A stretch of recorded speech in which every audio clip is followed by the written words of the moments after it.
Peter, I've been reading about World War I, and something isn't adding up. The war should have ended by 1916, but then, out of nowhere, America was dragged into the mess. And look at this. The Balfour Declaration. What the devil is this? Oh yeah, the Balfour thing. Classic case of politicians making promises that weren't theirs to make. Oh, well, that sounds like every government decision ever, but go on. All right, little man, buckle up. So, by 1916, Germany was crushing it in World War I. Britain was running out of money, supplies, and soldiers. They were this close to negotiating peace. But then, bam! Enter the Rothschilds.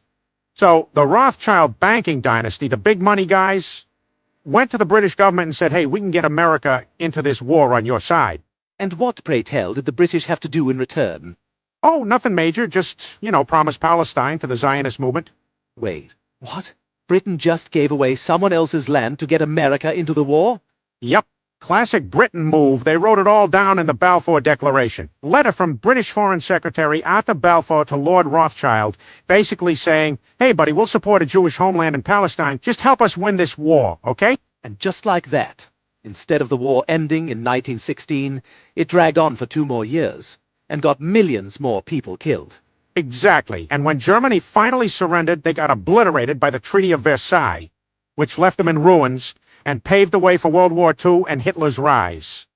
And when Germany saw the Balfour Declaration and realized they were stabbed in the back, they became, how should I put this, a wee bit resentful? I mean, my God, Peter, the amount of manipulation here is astonishing. We also need to talk about how the British simultaneously promised the land to the Arabs, but we'll save that for later. For now, here are some screenshots of the Balfour Declaration if you'd like to read it yourself. So, Peter, some people have rightfully pointed to the Zimmerman telegram and the sinking of the Lusitania as the reasons for the US entering the war. What do you have to say about that?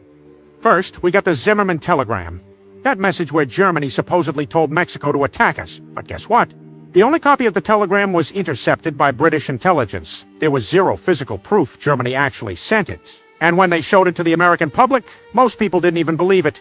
The American public didn't even want to fight. Wilson had just won re-election in 1916 on the slogan, "He kept us out of war." So they had to convince the public. They cranked up the anti-German propaganda, and suddenly, newspapers were full of horror stories.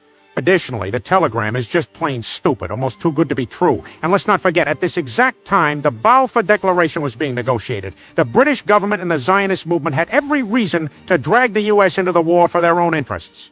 Wow, real convenient. What about the sinking of the Lusitania? Ah yes, the official excuse for going to war. But here's the thing. The Lusitania was a British ship. It was carrying weapons for the British war effort. And plenty of Americans had already died in German attacks before. But nobody cared until this one. Ah, interesting. And what do you have to say to those who have rightfully noticed that the Balfour Declaration wasn't publicly announced until after the US had entered the war? Oh, Stewie, come on. That's like saying you only saw the cockroach after you turned the lights on. Doesn't mean it wasn't already there. The negotiations started way before the U.S. got involved. February 1917, to be exact, at the first formal British Zionist meeting. And do you see what was happening with the Americans during this time? Everything was being set into play, and once the Zionists could prove they could uphold their end of the deal, the Balfour Declaration was finalized and made public. I see, Peter. Thanks for the clarification. Remember to like, follow, and share.